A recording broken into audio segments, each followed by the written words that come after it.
Je serre ta parole dans mon cœur afin de ne pas pécher contre toi. Que cette parole soit cachée au fond de mon esprit pour produire le fruit qui t'est agréable.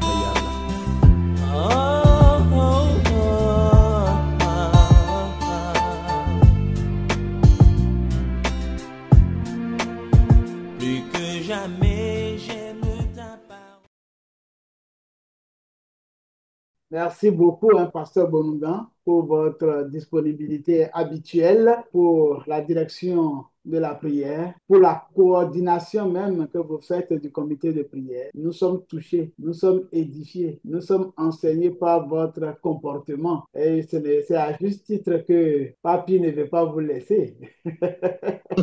Et qu'il collabore bien avec vous. En tout cas, vous êtes une bénédiction pour nous autres. Votre attitude nous édifie. Merci beaucoup. Alors, je voudrais simplement dire, avant de laisser la parole à mon mentor, le pasteur Bagui, mon binôme, je voudrais dire que sur cette plateforme, je le dis à l'attention de ceux qui nous rejoignent pour la première fois. Je vois des bien-aimés Tawima, qui sont là pour la première fois. Ce que nous avons l'habitude de faire, nous déposons la parole, nous posons une question centrale qui suit une thématique. Il y a des sous-questions que nous postons et quand nous voulons répondre aux questions, chacun prend la parole en levant la main simplement et quand vous levez la main, vous prenez la parole et vous dites ce que vous avez reçu comme enseignement ou ce que vous voulez partager comme enseignement. Parce que sur cette plateforme, nous avons décidé de venir semer la parole puisque nous sommes des semences nous-mêmes vivantes. Nous venons pour nous améliorer dans la connaissance de la parole de Dieu. Nous sommes tous étudiants de la parole de Dieu. Nous apprenons des uns et des autres. Voilà. Et donc, nous venons pour semer, pour apprendre, pour corriger ce que nous savons qui n'est pas forcément juste. On sait que la Bible est écrite dans des langues qui sont très loin de nous, de nos langues d'origine. L'hébreu, le grec, l'araméen sont les langues qui ont servi à écrire la Bible.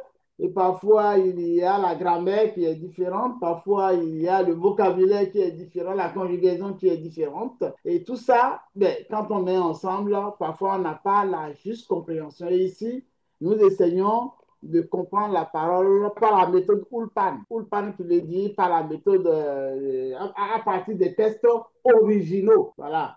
Les mots-clés sur la base des textes originaux, c'est ce que nous essayons de faire. Aujourd'hui, nous voulons méditer sur Genèse 18 parce que la fois passée, nous sommes entretenus sur Genèse 7 et nous avons vu comme point central ce qui faisait d'Abraham un privilégié. Pourquoi lui, il avait le privilège divin. Et dans tout ce que nous avons eu à dire, il y a quelque chose qui est fondamental, c'est que Abraham est devenu Abraham à cause du H qui est introduit. Or, dans le nom de Dieu, il y a deux fois H. Voyez-vous, Yod, He, Vav, He. Y, H, W, H. Il y a deux fois le H. Le H symbolise le souffle divin. Et Dieu a introduit dans le nom d'Abraham son souffle divin. Il a impacté le nom d'Abraham. Il a impacté aussi le nom de Sarah en mettant H aussi. Ce qui fait que ces deux familles-là impactent définitivement le monde et tout le monde sera reconnu. Tous ceux qui seront sauvés seront reconnus comme étant fils d'Abraham. Voilà. C'est tout ça qui fait qu'Abraham a un nom. Alors, si le pasteur le permet, je vais juste donner lecture du passage de ce jour, rappeler les questions et puis lui laisser la parole. Hein. Alors, voici ce qui est écrit dans Genèse. Genèse 18, voici ce qui est écrit. L'Éternel lui apparut parmi les chaînes de Mamré. Lui, c'est Abraham. Hein, comme il était assis à l'entrée de sa tente pendant la chaleur du jour, il leva les yeux et regarda et voici trois hommes étaient debout près de lui. Quand il les vit, il courut au-devant d'eux depuis l'entrée de sa tente et se prosterna en terre. Et il dit, Seigneur, si j'ai trouvé grâce à tes yeux, ne passe point, je te prie, loin de ton serviteur. Permettez qu'on apporte un peu d'eau pour vous laver les pieds et reposez-vous sous cette arbre. J'irai prendre un morceau de pain pour fortifier votre cœur, après quoi vous continuerez votre route, car c'est pour cela que vous passez près de votre Seigneur. Il répondit, fais comme tu l'as dit. Verset 6, Abraham alla promptement dans sa tente vers Sarah et il dit, vite, 3 mesures de fleurs de farine, pétris et fais des gâteaux. Et Abraham courut à son troupeau, prit un veau tendre et bon et le donna à un serviteur qui se hâta de l'apprêter. Il prit encore de la crème et du lait avec le veau qu'on avait apprêté et il les mit devant eux. Il se mit lui-même à leur côté sous l'arbre et ils mangèrent. Alors il lui dit, où est Sarah, ta femme? Il répondit, elle est là dans la tente. Verset 10, l'un d'entre eux dit, je reviendrai vers toi à cette même époque et voici, Sarah, ta femme, aura un... Sarah écoutait à l'entrée de la tente qui était derrière lui. Abraham et Sarah étaient vieux, avancés en âge et Sarah ne pouvait plus espérer avoir des enfants. Elle rit en elle-même en disant, maintenant que je suis vieille, aurais-je encore des désirs? Mon Seigneur aussi est vieux. L'Éternel dit à Abraham, pourquoi donc Sarah a-t-elle ri en disant, est-ce que vraiment j'aurai un enfant, moi qui suis vieille? Y a-t-il rien qui soit étonnant de la part de l'Éternel, autant fixé, je reviendrai vers toi à cette même époque. Et Sarah menti en disant, n'est pas, car elle eut peur. Mais il dit, au contraire, tu as ri. Je m'arrête au verset 15. La fois prochaine, nous allons voir la suite à travers l'économie du temps. Ce sera la thématique. Donc voilà le passage lu et la question centrale autour de laquelle nous voulons réfléchir, c'est y a-t-il des éléments probants dans la rhétorique de l'hospitalité d'Abraham? Alors, la thématique, c'est quoi? C'est l'hospitalité radicale d'Abraham, c'est la thématique. Donc, nous avons déposé 6 sous-questions là, mon binôme et moi. Premièrement, était-il suffisamment clair pour Abraham que c'est Dieu qui l'a visité? Deuxièmement, quel âge avait Abraham lorsqu'il a reçu cette visite des 3 hommes? Que dire de celui de sa femme? Troisièmement, quel temps faisait-il au moment de cette visite? Était-ce un temps favorable de visite? Quatrièmement, quelle est l'anatomie de l'hospitalité d'Abraham? Cinquièmement, quels sont les signes que la visite était divine? Sixièmement, comment expliquer le nom de l'enfant promis? Voilà donc les sous-questions autour desquelles nous réfléchirons afin de pouvoir répondre à la question. Ceci dit, je laisse la parole à mon ami et frère, mon bien-aimé que Dieu m'a donné, le révérend pasteur Bagidi. Vous avez la parole. Merci, docteur. Merci, très chers auditeurs. Merci, très chers amis, éminents participants, n'est-ce pas, de cette plateforme. Permettez-moi de faire un coucou à mon stagiaire Samson, qui est toujours avec moi le samedi, et mon épouse Mama Joké, qui suit parfois. Elle est aussi à nos côtés ce soir. Okay. La thématique est claire, l'hospitalité radicale d'Abraham. Et nous avons une question centrale qui parle des éléments probants de cette hospitalité. Et nous avons 6 sous-questions. Si Dieu nous le permet, nous dirons aussi un mot sur la doctrine des anges. C'est très important. Okay. À la question de savoir s'il y a des éléments probants dans la rhétorique de l'hospitalité d'Abraham, je répondrai oui et nous dirons ensemble oui à la lumière de la parole de Dieu. Il y a bel et bien des éléments probants dans la rhétorique de l'hospitalité d'Abraham selon le passage que le docteur vient de nous lire, Genèse chapitre 18, verset 1 à 15. Et comme prélude, il faut reconnaître que Abraham démontre une hospitalité remarquable envers 3 visiteurs, des visiteurs qu'il ne reconnaît pas immédiatement comme étant Dieu et 2 anges. Son accueil généreux, son empressement à les servir et sa requête pour qu'ils restent soulignent les valeurs et la qualité d'hospitalité que le patriarche leur réserve. Le respect qu'il a démontré envers les étrangers constitue aussi une preuve tangible qu'il a de la considération envers ces personnes qui lui ont rendu visite à cette époque-là. Et parlant d'éléments probants, nous avons quelques éléments clés qu'il importe de citer ce soir. Il y a donc premièrement l'accueil rapide et généreux qu'il leur réserve. En effet, Abraham court à leur rencontre. Il se prosterne devant eux et les invite à se reposer et à manger. C'est le premier élément. Le deuxième élément, c'est l'empressement à leur apprêter un repas copieux, un repas somptueux, un repas de qualité à cette époque-là. Il demande donc à sa femme, Sarah, de préparer rapidement des gâteaux de fine farine et il offre un veau tendre et du lait. Donc, c'est le deuxième élément. Le troisième élément probant, c'est le respect et l'humilité que le patriarche a démontré envers ces trois personnes. Abraham se tient près d'eux, à leur service, et s'adresse à eux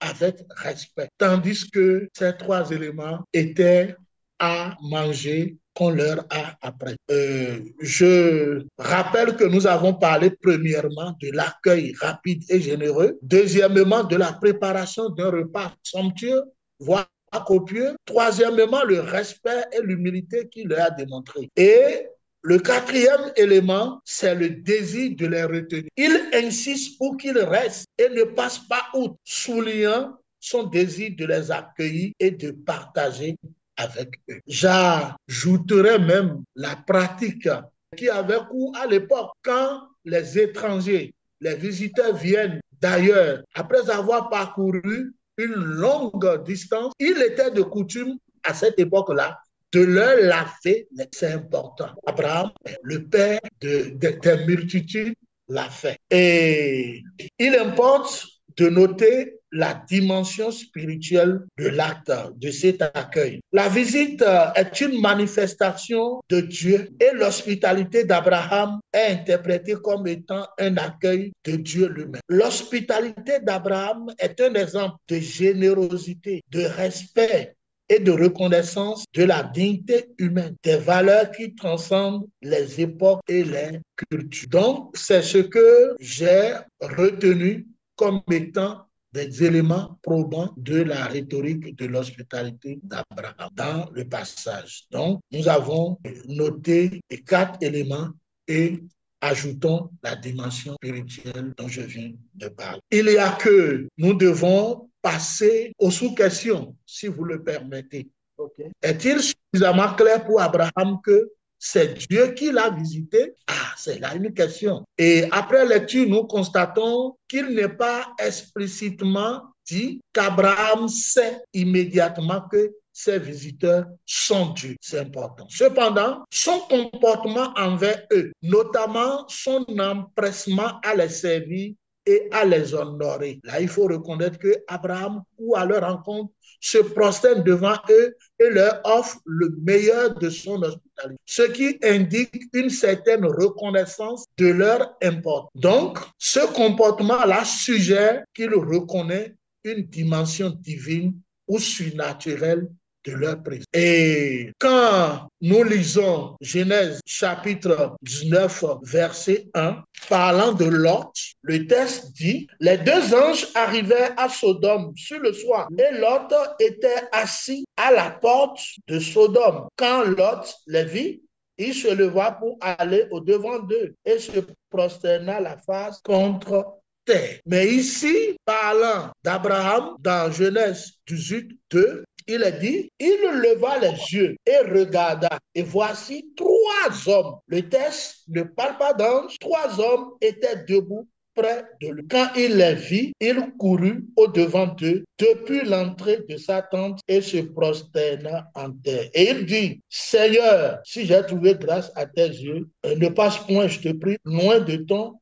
serviteur. Voilà.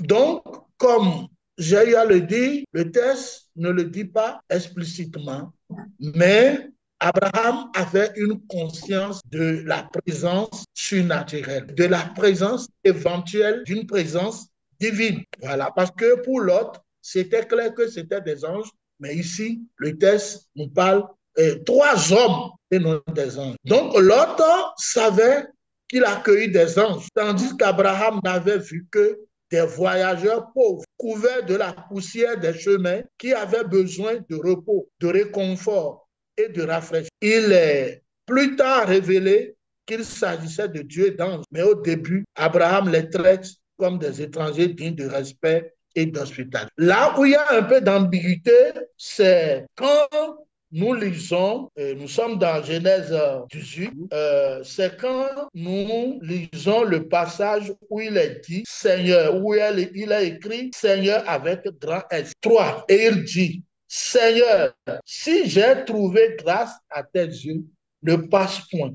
Je te prie loin de ton serviteur. Voici qu'on parle de 3 hommes, de 3 personnes, et ici, Abraham s'adresse une personne, à un Seigneur. Et ce Seigneur-là est écrit avec grand S. Partant de là, nous pouvons aussi affirmer qu'il en avait certainement conscience. Nous attendons l'avis du consultant, l'avis du docteur qui nous éclairera tout à l'heure. Voilà. Donc, je résume qu'au départ, on pourrait dire qu'il n'en avait pas explicitement conscience. Peut-être pour eux, ce pourrait être des étrangers de passage, mais des personnes importantes. Voici que de 3 hommes, il s'adresse à un dont il est dit Seigneur et dont le texte parle de l'Éternel. Vous allez mieux nous éclairer tout à l'heure. Je ne sais pas si je me fais clair, docteur. Oui, oui, pasteur, je suis avec beaucoup d'attention. Vous êtes un professionnel de la Bible, voilà. Hein, donc... non, un jongleur. Je suis avec beaucoup d'attention. Merci, mon docteur. Nous passons à la deuxième question qui parle de l'âge qu'avait Abraham lorsqu'il reçut la visite de ces 3 hommes. Ouais. Et que dire aussi de sa femme. Je voudrais dire à l'entame que le chapitre 18 est une suite chronologique du chapitre 17. Parce que là encore, Sarai ou Sarah, bon, nous laissons Sarai parce que c'est Sarah maintenant. Ouais. Le H parle, ouais. Le souffle parle, la vie de Dieu parle. Ouais. Voilà. Sarah n'avait pas encore. Donc, c'est une suite chronologique du chapitre 17. C'est la même époque. Abraham avait donc 99 ans et sa femme 90 lorsqu'ils reçoivent la visite des 3 hommes qui sont en réalité une manifestation de Dieu. Dieu renouvelle sa promesse d'avoir un fils avec Sarah qui réagit par le rire incrédule face à cette possibilité à leur âge avancé. Vous voyez, dans Genèse chapitre 17, verset 1, il est écrit, Abraham était arrivé à l'âge de 99 ans. L'Éternel apparut à Abraham et lui dit, je suis le Dieu puissant, marche devant ma face, sois intègre. Et dans Genèse 17, 17, il a écrit, et Abraham tomba la face contre terre et il rit et il dit en son cœur, naîtra-t-il un enfant à un centenaire et Sarah, une femme de 90 ans, enfantera-t-elle? Donc, cet texte mentionne qu'Abraham avait 99 ans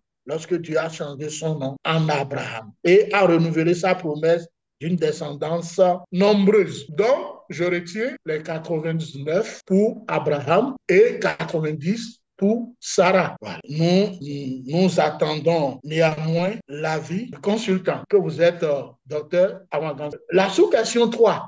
Quel temps faisait-il au moment de cette visite? Était-ce un temps favorable de visite? Et là, déjà, quand nous sommes dans Genèse 18, verset 1, l'Éternel lui apparut parmi les chaînes de Manré, comme il était assis à l'entrée de sa tente pendant la chaleur du jour. Donc, c'est le temps qu'il faisait. Il faisait jour et il faisait chaud. Voilà. Avec votre permission, nous passons à la sous-question 4. Et nous parle de l'anatomie de l'hospitalité d'Abraham. Je me suis demandé si son hospitalité a été disséquée. Voilà. Donc, l'hospitalité d'Abraham est un récit emblématique et qui met en lumière les valeurs de générosité, d'accueil et de reconnaissance. Abraham, assis à l'entrée de sa tente, pendant la chaleur du jour, voit 3 hommes et se lève pour les accueillir avec respect. Il les invite à se reposer, leur lave les pieds, leur offre de la nourriture, pain, veau, lait, pour ne citer que ça. Et il laissait lui-même. Cette hospitalité, perçue comme un accueil de Dieu lui-même, est récompensée par l'annonce de la naissance d'Isaac. Malgré l'âge avancé d'Abraham et de Sarah. Donc, voici récapitulé et voici de façon clé les éléments clés de cette anatomie ou de l'anatomie de cette hospitalité. Nous avons premièrement la reconnaissance et l'accueil. Deuxièmement, des provisions généreuses. Troisièmement, le service avec grande humilité pour le service humble. Et quatrièmement, une façon de recevoir Dieu. L'hospitalité d'Abraham, en effet, est perçue comme une manière d'accueillir Dieu qui se révèle sous les traits d'étrangers. Cette expérience transforme sa vie et celle de Sarah, nous l'avons vu. Enfin, nous avons donc comme clé la promesse de bénédiction. Dieu annonce, rappelle encore la naissance de ce fils promis. Une promesse de descendance bénie et de bénédiction pour Abraham et Sarah. Voici donc la façon dont cette hospitalité est analysée. Si vous le permettez, nous allons sur la sous-question 5. Oui. Premièrement, il y a donc l'apparition des trois hommes. En effet, l'Éternel apparaît à Abraham, mais sous la forme de trois hommes, ce qui est un signe de sa nature à la fois unique et multiple et suggère sa présence dans la Trinité. Je crois que nous reviendrons après sur ce débat. Deuxièmement, il y a l'hospitalité d'Abraham. Abraham, sans hésitation, offre un accueil on ne peut plus chaleureux et généreux à ses visiteurs, leur lavant les pieds, leur offrant de la nourriture et du repos. Il y a la promesse d'un fils. L'un des hommes annonce à Abraham que lui et Sarah auront un fils malgré leur âge avancé. Cette promesse hautement improbable selon les lois de la nature est un signe clair de la puissance divine. Il y a le riz de Sarah après où l'omniscience divine s'est démontrée. Sarah a ri, elle a ri. Et vous savez, les anges ne sont pas omniscients. Les anges ne sont pas omniscients. Le diable aussi n'est pas omniscient. Mais seul Dieu est omniscient. Seul Dieu a toute la science. Mais que Sarah ait ri et que l'un des visiteurs, l'un des étrangers puisse lui dire qu'elle a ri et pourquoi a-t-elle ri et la femme est niée et qu'il ait insisté encore pour dire tu as ri, ce n'est qu'une manifestation de l'omniscience. Donc, voici alors quelques preuves tangibles que cette visite était purement divine. Voilà. Vous permettrez que j'aille sur l'explication du nom de l'enfant promis. Oui. La sixième sous-question. Vous allez permettre que nous nous référions à Genèse 7, 19. Genèse 7, 19. Permettez que je lise à partir du verset 18. Et Abraham dit à Dieu, « Oh, qu'Ismaël vive devant ta face. » Dieu dit, « Certainement, Sarah, ta femme, t'enfantera un fils et tu l'appelleras du nom d'Isaac. J'établirai mon alliance avec lui comme une alliance perpétuelle pour sa postérité après lui. » Et quand nous venons à Genèse 21, jusqu'à 7, il est écrit, l'Éternel se souvient de ce qu'il avait dit à Sarah et l'Éternel accomplit pour Sarah ce qu'il avait. Sarah devint enceinte. Elle enfanta un fils à Abraham dans sa vieillesse, au temps fixé dont Dieu lui avait parlé. Abraham donna le nom d'Isaac au fils qui lui était né, que Sarah lui avait enfanté. Abraham circoncit son fils Isaac, âgé de 8 jours, comme Dieu le lui avait ordonné. Abraham était âgé de 100 ans à la naissance de son fils. Et Sarah dit, Dieu m'a fait un sujet de rire. Quiconque l'apprendra de moi. Donc, le nom de l'enfant promis, Isaac, n'est pas explicitement donné dans la narration de l'annonce ici de sa naissance. Mais au verset 10, on nous en parle là. Encore au verset 10, on dit, l'un d'entre eux dit, je reviendrai vers toi à cette même époque et vois, Sarah, ta femme, aura un fils. Sarah écoutait à l'entrée de la tente qui était derrière lui. Donc, quand nous parcourons ces versets, nous en déduisons que le nom Isaac signifie « il rira ». Il rira en hébreu. Quiconque l'apprendra rira certainement. Est-ce que c'est un rire moqueur? Est-ce que c'est un rire pour donner gloire à Dieu. Le docteur, notre consultant nous éclairera tout à l'heure. Donc, ce nom est choisi par Dieu en référence au riz de Sarah lorsqu'elle a entendu la promesse qu'une femme âgée allait enfanter un fils.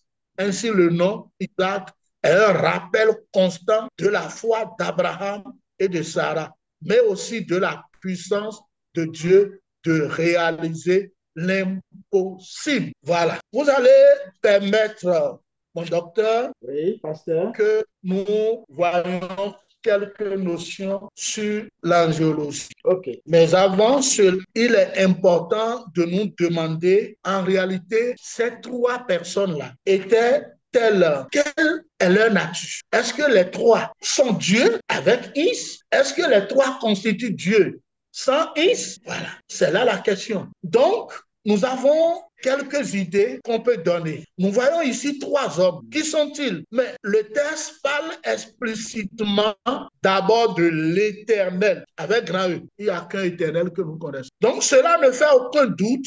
Il s'agit bien de l'Éternel. Le texte le précise clairement au verset 1 que nous lisons. L'Éternel apparut à Abraham parmi les chênes de Mamré alors qu'il était assis à l'entrée de sa tente pendant la chaleur du jour. De plus, l'omniscience divine ici est démontrée, c'est manifesté. Nous le voyons au verset 9 et nous le voyons au verset 13. Verset 9, il sait que l'épouse d'Abraham s'appelle Sarah. Deuxièmement, au verset 13, il sait que Sarah arrive. Donc, la première personne dont le texte parle clairement parle de l'Éternel. Ensuite, nous voyons deux anges. La Bible dit de ne pas oublier l'hospitalité car en l'exerçant certains ont sans le savoir loger des anges. Hébreux chapitre 13 verset. Je vous dis mon docteur, ce test-là, ce test a failli me donner une culpabilité quand j'étais dans mon premier poste à Klabazakor. Où notamment une personne passait, elle a noué le pain au rein avec un grand bâton qu'il frappait, qu'il tapait contre le sol, et il a demandé le pasteur de l'église là, ce hangar qui était dans le virage de Klabazakor. En ce temps, c'était véritablement un hangar sans rien.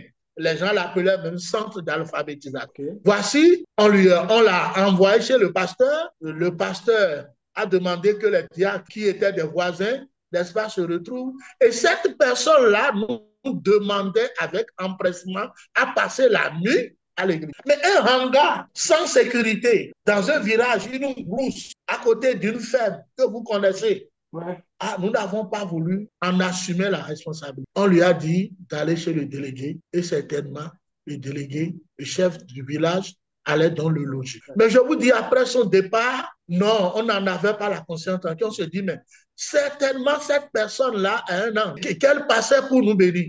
Voici, nous l'avons laissé partir. Nous l'avons laissé partir. Et le monsieur, quand il a repris la voie, quelques instants après, il a disparu. Il a disparu. Ah, bien sûr, c'était une expérience faite au début de notre ministère. Et nous ne faisons pas le culte des anges. On ne prie pas par les anges, mais c'est une expérience qu'on a vécue. Donc, au regard de ce que nous venons de lire, et nous disons certainement, et ce sont deux anges qui ont accompagné la personne divine, l'apparition divine. C'est une explication bien plausible. Et la deuxième explication nous parle de la Trinité en visite sur terre. Voici que précédemment, nous avons dit l'Éternel avait deux anges. Mais s'agit-il de la Trinité? Certains éléments le laissent à penser. Ils sont trois personnes, mais peuvent sembler un. Et si on regarde la réaction d'Abraham du verset 1 au verset 3 de notre passage, on dit l'Éternel lui apparut parmi les chênes de Mamré comme il était assis à l'entrée de sa tente pendant la chaleur. Il leva les yeux, regarda et voici trois hommes étaient debout près. Quand il les vit, il courut au-devant d'eux depuis l'entrée de sa tente et se prosternant en terre. Et il dit, Seigneur, si j'ai trouvé grâce à tes yeux, ne passe point, je te prie, loin de ton sein. Et on n'a pas mis Seigneur au pluriel, c'est Seigneur avec un grand S, alors qu'il semblait s'adresser aux 3 personnes. Donc, ces 3 personnes-là, n'est-ce pas, peuvent sembler une au regard de la réaction d'Abraham. Donc, il y a confusion entre ces 3 personnes, chacun semblant parler d'une seule voix. Au verset 10, l'un d'eux dit, je reviendrai vers toi à la même époque. Au verset 13 et 14, l'Éternel dit à Abraham, au moment fixé, je reviendrai vers toi et Sarah aura un fils. Donc, un seul est identifié. Une seule personne est identifiée. C'est donc l'Éternel. Et pourquoi? À cette époque, seul l'Éternel s'est révélé. Pas encore le Fils ni le Saint-Esprit. Quoi qu'il en soit, l'Éternel ne va pas accompagner les 2 anges à Sodome. Parce que plus tard, on nous parlera de ces 2 anges-là qui se sont dirigés à Sodome et où ils furent accueillis par Lot. Donc, l'Éternel ne les a pas accompagnés à cause de l'immensité, de la quantité industrielle, de l'iniquité des habitants de Sodome et de Gomorrhe. Donc, Dieu ne collabore pas avec le péché. L'Éternel n'oserait jamais habiter quelque part où il y a le péché. C'est plutôt Jésus-Christ qui est venu sur terre pour régler le problème. Il est venu non pour détruire, comme à Sodome, mais pour donner sa vie en rançon pour le péché des hommes. Ensuite, le Saint-Esprit a pris le relais pour conduire l'Église, pour édifier l'Église et pour accomplir ses missions sur l'Église. Consoler, enseigner, rappeler tout ce que Christ a dit, selon Jean chapitre 16, verset 13. Maintenant, avant de vous retourner l'antenne, permettez-moi de dire quelque chose d'explicite sur les anges. Que dit la Bible sur les anges? Et nous avons 2 pièges à éviter aussi concernant les anges. Que dit la Bible sur les anges? Premièrement, la Bible fait mention des anges à de nombreuses reprises. Ils sont mentionnés en tout dans la Bible 283 fois et 108 fois dans l'Ancien Testament et 175 fois dans le Nouveau Testament. Le mot ange signifie envoyé, messager. Donc, c'est Dieu qui crée les anges, nous a dit le psaume 148 du verset 1 au verset 5 que je lis. Louez l'Éternel du haut du ciel, louez-le dans les hauteurs, louez-le, vous tous ces anges, louez-le, vous toutes ces armées, louez-le, soleil et lune, louez-le, vous toutes étoiles lumineuses, louez-le, cieux des cieux, et vous, les eaux qui êtes au-dessus du ciel, qu'il loue le nom de l'Éternel, car il a donné ses ordres et ils ont été créés. Les anges sont des êtres créés. À quel moment les anges ont-ils été créés? Les anges ont été créés avant la création de la terre. Nous dit aussi Job 38, 4 à 7 que je lis. Où étais-tu quand j'ai fondé la terre? Déclare-le, puisque tu es si intelligent. Oui. Qui a fixé cette dimension? Tu le sais? Ou qui a déplié le ruban à mesurer sur elle? Sur quoi ces bases reposent-elles? Ou qui a posé la pierre angulaire alors que les étoiles du matin éclataient ensemble en chant d'allégresse et que tous les fils de Dieu poussaient des cris de joie? Maintenant, dans quel but ont-ils été créés et quelle est la mission des anges? Selon Hébreux 1,14, les anges sont des esprits au service, envoyés pour exercer un ministère en faveur de ceux qui doivent hériter le salut. Donc, ils sont créés pour servir le docteur Rangansi, pour servir mon frère Edgar, pour servir le pasteur Rodrigue, pour servir Mesne Bagidi, pour nous servir, nous qui avons accepté la circoncision du cœur, comme j'ai eu à le dire la dernière fois. Nous qui avons accepté Jésus comme notre sauveur et qui confessons le Fils de Dieu comme étant notre sauveur, notre Seigneur personnel. Nous qui avons accepté l'impactation ou l'impact du sang qui a coulé à Golgotha, au calvaire, au calvaire, au calvaire, mon sauveur est mort. C'est là, j'ai trouvé la vie. Le H que Dieu a donné à Abraham et qui est devenu Abraham. Le H que Dieu a donné à Sarai et qui est devenu Sarah. Le H, nous l'avons reçu, nous qui étions gentils autrefois, nous l'avons reçu à Adam. Les anges sont créés pour nous servir. Et nous sommes supérieurs aux anges parce que rachetés par le sang de Jésus. Les anges n'ont pas été rachetés par le sang de Jésus. Jamais. C'est pour moi que Christ a accepté l'amertume de cette coupe d'auteur abondance. Je suis supérieur aux anges. Vous êtes supérieurs aux anges. Nous tous qui sommes sur cette plateforme, nous sommes supérieurs aux anges. Alors, bien aimés, il faut retenir que les anges ne sont pas omniscients. Ils ne sont pas omniscients. Voilà. Ils ne sont pas omniscients. Nous lisons 1 Pierre 1. Il leur, c'est-à-dire, a été révélé que ce n'était pas pour eux-mêmes, mais pour vous, qu'ils étaient au service de ce message.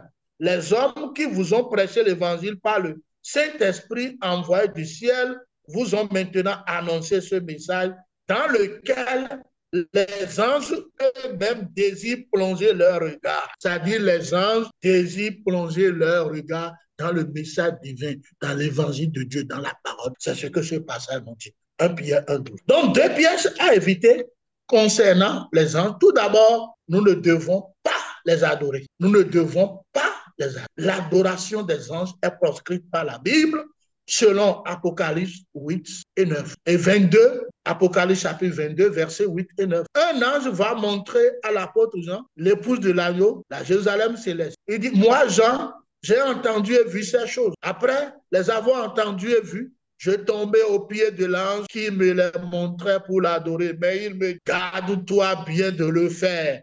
Je suis ton compagnon de service, celui de tes frères les prophètes et de ceux qui gardent les paroles de ce livre.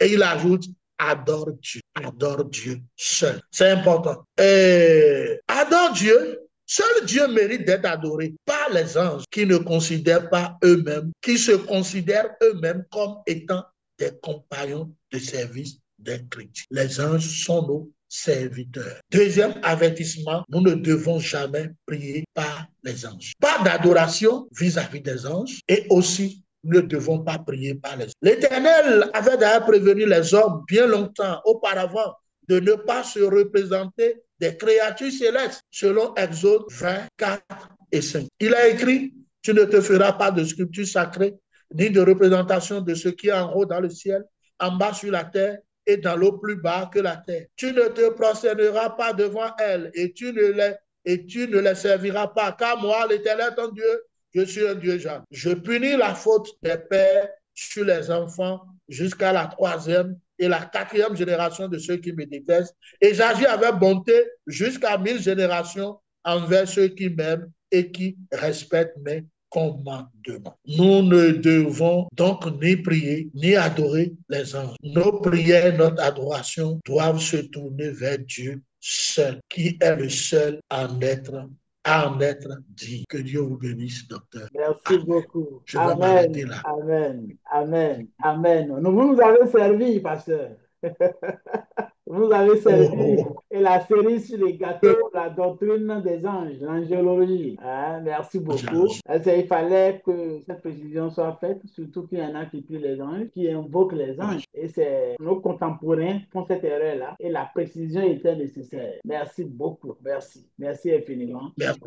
Vous avez exploré toutes les questions, d'accord? Peut-être quelques précisions, peut-être tout à l'heure je vais faire, d'accord? Sinon, vous avez balayé tout, merci. Le frère Kwasivi est là, un des propriétaires du forum. Donc, il est là, il va activer son micro pour nous dire quelque chose, nécessairement. Il y a le frère Rigobert aussi qui est là. S'il veut bien dire quelque chose, il va le dire. Frère Kaja, veuillez activer votre micro. Nous voulons entendre votre belle voix. Allô, docteur?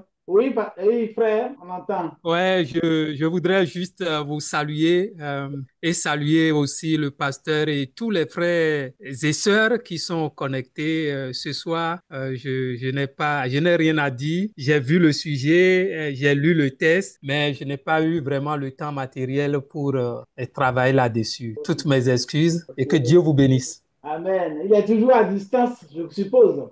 Oui. Par la grâce de Dieu, demain, nous allons prendre le vol. D'accord. Bon séjour là-bas et bonne fin d'émission. Merci beaucoup, docteur. Alors, j'ai vu connecter entre-temps mon ami Da. J'ai vu connecter Sandra Oyotode. Je crois qu'elle est partie à la chorale, selon ce que je sais. Je vois Ougune San aussi qui s'est connecté entre-temps à Sogba Rigobert. Nous vous saluons tous. Hein. Merci infiniment pour votre présence sur la plateforme. Quand nous vous voyons sur la plateforme, ça nous fait chaud au cœur. Nous ne parlons pas du vide et nous savons qu'il y a des gens qui nous écoutent en direct. Merci beaucoup. Est-ce qu'il y a quelqu'un qui voudrait lever la main? N'hésitez pas. Si vous voulez prendre la parole, vous prenez la parole, puis on va évoluer. Personne ne lève la main. Pasteur, je vous remercie infiniment pour tout ce que vous avez eu à faire. Qu'est-ce que je peux dire?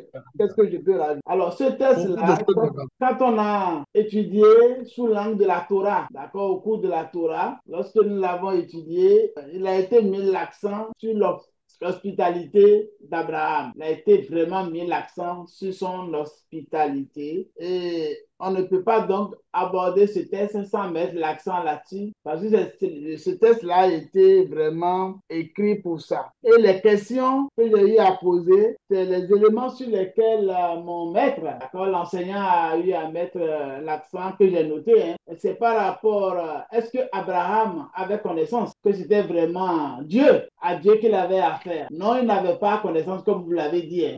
C'était pas clair. Peut-être avait-il des soupçons, d'accord? Et c'est parce que, bon, si chacun de nous savons que c'est Dieu, chacun va courir pour servir. C'est quand même Dieu.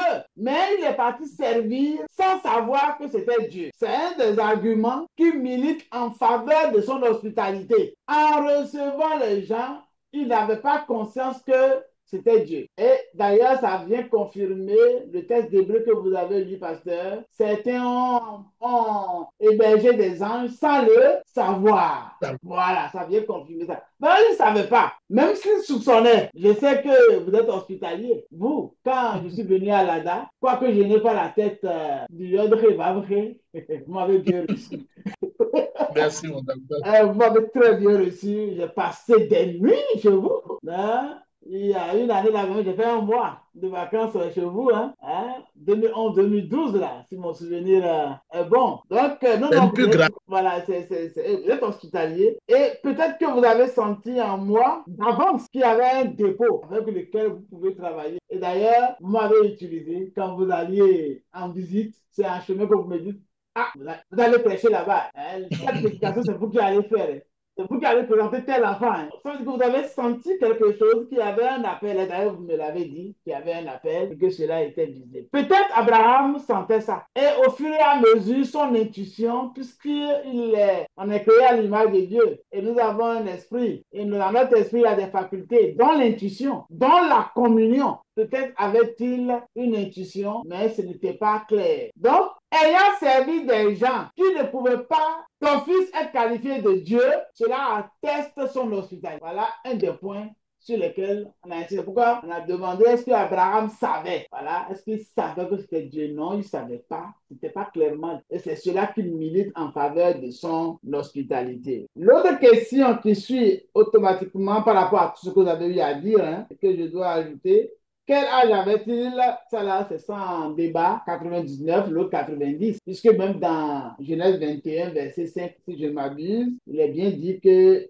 l'année qui a suivi, là, à 100 ans, il a eu l'enfant, comme vous l'avez dit, en citant les versets qui précédaient, les passages qui précédaient. Donc, lui, 99 et sa femme, 90. Ce ne sont pas des vieux qui s'empressent à servir. Quelqu'un qui est vieux est fatigué. Or, quand on lit le passage, vous verrez les mots comme il court. Vous verrez des mots comme il s'empresse, comme il se attaque. Vous voyez? Vous verrez ce genre de mots-là à plusieurs reprises. Voilà. Par le verset 7, vous voyez? Abraham courut à son troupeau. Toujours au verset 7, qui se hâta de l'apprêter. Il y a ces mots-là, d'accord? Lui-même, il se tient à côté. Tous ces mots prouvent que vraiment, il s'est empressé. Alors, la troisième question, quel temps faisait-il? Vous l'avez dit, c'était un temps de chaleur. Donc, il était midi. Alors, mes maîtres ont dit, à midi, on se repose. À midi, on ne sert pas. Ce n'est pas le moment de l'activité. Généralement, les gens travaillent au moment où il fait frais. Ils sont en pleine activité au moment où il fait frais. Donc, le matin tôt, avant qu'il fasse chaud. Et puis le soir aussi, il travaille. Donc le fait qu'on ait dit autant de chaleur, ce n'est pas gratuit. C'est pour dire que c'est un temps défavorable au service. C'est un temps défavorable à l'activité. Or, lui, il s'est hâté. Il a couru. Il s'est empressé pendant ce temps-là pour pouvoir servir les gens. Voyez-vous? Donc la troisième sous-question, c'est toujours pour mettre en relief son empressement, son hospitalité radicale. Quatrième sous-question, qu'est-ce que je peux rajouter? Quelle est l'anatomie? Vous l'avez décortiqué, hein? Vous l'avez décortiqué, d'ailleurs même depuis la question centrale. Premièrement, il est parti et il s'est fait petit devant eux. Il les a considérés. Au plan diplomatique, il les a vraiment honorés en se procédant devant eux, à la limite, et en se faisant serviteur d'eux. Parce qu'il a même dit, ne passez pas à côté de votre serviteur. Il a même dit que c'est pour cela même que vous êtes passé. Ma vocation, c'est de vous servir. Donc ne partez pas. Voilà. Donc il se met à leur service, il se dédie à leur service, c'est important. Et au-delà de cela, il a servi de l'eau pour laver les pieds. Vous en avez parlé, pasteur. Il a fait un repas, ce repas-là, et puis il s'est mis à côté. J'attire l'attention sur le fait que aussi, il a dit à sa femme, vite, 3 mesures de fleur de farine, un gâteau, ouais, toutes ces expressions-là, vite. Donc il y a un empressement. C'est-à-dire qu'il le fait avec joie et avec empressement, il s'empresse. Pourquoi? Le mot radical ajouté à son hospitalité, à tout ça. Voilà. Il était vieux, il était dans la chaleur, le temps n'était pas favorable, il ne les connaissait pas, il ne savait pas que c'était Dieu, d'accord? Vraiment de façon certaine, mais il s'est mis résolument à leur service. Tout ce que vous avez eu à dire d'autres, hein, j'endosse ça, d'accord? Donc, on parle du verset 4 jusqu'au verset 6, 7, 8. L'anatomie de son hospitalité est bien décrite là. Les différentes actions. Bon, si nous en parlons, c'est pour que si nous devons être hospitaliers avec les gens, que nous puissions savoir ce qu'il convient de faire. Leur donner de l'eau pour se mettre à l'aise, leur donner une couche de repos. Moi, j'ai eu tout ça avec vous. Je me souviens, j'ai mangé les PD, j'ai mangé les RIZ. Tout ça avec mon mari, tout ça c'est l'hospitalité. Et je vous dis que j'ai un oncle qui m'a marqué, c'est un Dani, qui avait au-delà de 80 ans, et je suis parti lui rendre visite, c'était à Lada. Et puis, il dit à sa femme, ah, mais vous savez de l'eau? Il lui parlait comme si elle était une demoiselle. Oh, la vieille tenait calme. Ça m'a fait sourire, j'ai dit, mais ce vieux-là, il est un des commandants de ma maman. Ça me fait penser un peu à Abraham, qui, dans sa vieillesse, commande la vieille à 90 ans. Vous allez vite, gâteau. Elle aurait pu déléguer cela à sa servante. Elle aurait pu déléguer ou à un de ses serviteurs. Bon, c'est vrai que le bouc a été dédié à un des serviteurs qu'il a fait. Mais ils se sont vraiment impliqués, quoi. Et ils ont supervisé les choses pour que le repas puisse en suivre. Alors, quelle autre question? Cinquième question.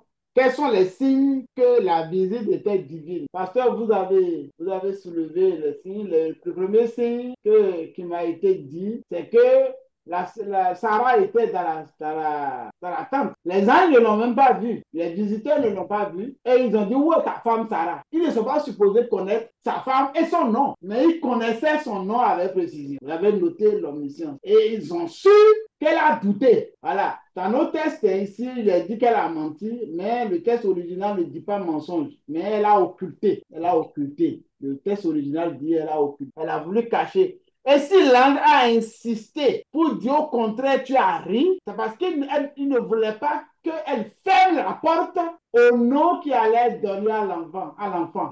Et il voulait attester que le nom là vient de son attitude. Parce qu'en fait, elle ne croyait même pas. Elle pensait que Dieu se moquait d'eux. C'était un rire moqueur. Elle demandait si c'était un rire moqueur. C'était un rire moqueur. Voilà. Et pour elle, au départ, elle prenait les promesses de Dieu à cet âge-là comme une promesse pour se moquer d'elle, quoi. Voilà. Et elle lui montre qu'elle a saisi le poteau rose. Et elle aussi, elle rit, quoi. Elle rit, elle se moque. C'est aussi un rire moqueur. Si Dieu se moque de moi, moi aussi, bon, je me moque un peu. Hein? J'ai déjà compris. Donc, il me prend pour bête comme ça ou bien quoi. Voilà. Et puis, Dieu lui dit, je vais te prouver que ton rire là sera un vrai rire. Tu vas te transformer en rire, non pas de moquerie, en rire d'allégresse. Même si, pendant que tu serais en grossesse, à ton âge, les gens vont se moquer de toi aussi.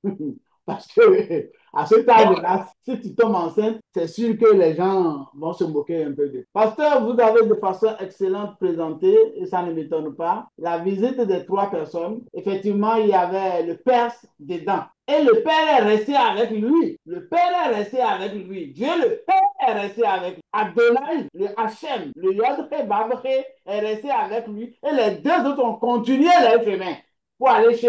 Voilà. Et quand il est resté avec lui, la conversation a continué. Si le temps n'avait pas tourné, on aurait fait ça aujourd'hui. Mais à cause du temps, et je sais que vous n'aimez pas qu'on batte les choses, c'est pour cela que nous allons mettre cette séquence-là la semaine prochaine pour parler de l'amitié de Dieu avec Abraham et l'économie des dons. Voilà un peu ce que je peux dire à la suite de toute la présentation excellente que vous avez eu à présenter. Et j'en ai à que Dieu vous bénisse. En tout cas, merci, docteur. Et j'avoue que cette plateforme nous pousse à chercher, à faire des recherches, à lire, à fouiller et apprendre ce qui est. Nous sommes à une bonne école et je crois que chacun de nous s'en sortira grandi. Grandi pour mieux servir Dieu le Père, Dieu le Fils et Dieu le Saint. Amen, amen, amen, amen. Que Dieu vous bénisse. Je vais donc demander au frère Ami Saleh d'actionner son micro pour prier. Seigneur, nous voulons te dire merci pour ces moments passés dans ta présence. Ce soir encore, tu nous as fait du bien. Tu as ouvert notre entendement et tu nous as montré beaucoup de choses au travers de tes serviteurs. Nous voulons te dire merci pour cette plateforme, la bonne semence, qui est effectivement une bonne semence pour nous. Qui nous permet, Jésus-Christ de Nazareth, de te connaître plus et de connaître plus les Écritures. Nous voulons te dire merci pour les différents hommes de Dieu, le pasteur Bagidi, le docteur Wagansi, pour toutes ces personnes qui ont eu à assister à cette séance et même ceux même qui n'ont pas pu assister à cette séance. Nous voulons que Seigneur Jésus-Christ de Nazareth, cette plateforme puisse demeurer bénie et que grand nombre de personnes puissent se connecter pour apprendre encore et connaître plus de toi. Merci Seigneur mon Dieu, mon roi, pour tout ce que nous avons pu entendre et que cette sémence-là puisse grandir dans notre cœur et que Jésus-Christ de Nazareth, ton nom soit glorifié au travers de nos vies. Merci encore pour les séances à venir que tu bénis. Merci encore de ce que Père, tu nous donnes encore la force, la santé et l'énergie encore à pouvoir te servir pour la seule gloire de ton nom. Merci Seigneur de bénir le culte de demain et de bénir les différentes assemblées où tu vas te manifester encore pour nous faire encore du bien au travers de ta part. Que la gloire et l'honneur, l'adoration te reviennent au nom de Jésus. Amen. Amen, amen, amen, amen. Merci pour votre présence. Amen. Que Dieu vous bénisse abondamment. Merci, merci infiniment. Bon culte demain. Alors. Je serre ta parole dans mon cœur afin de ne pas pécher contre toi. Que cette parole soit cachée au fond de mon esprit pour produire le fruit qui t'est agréable.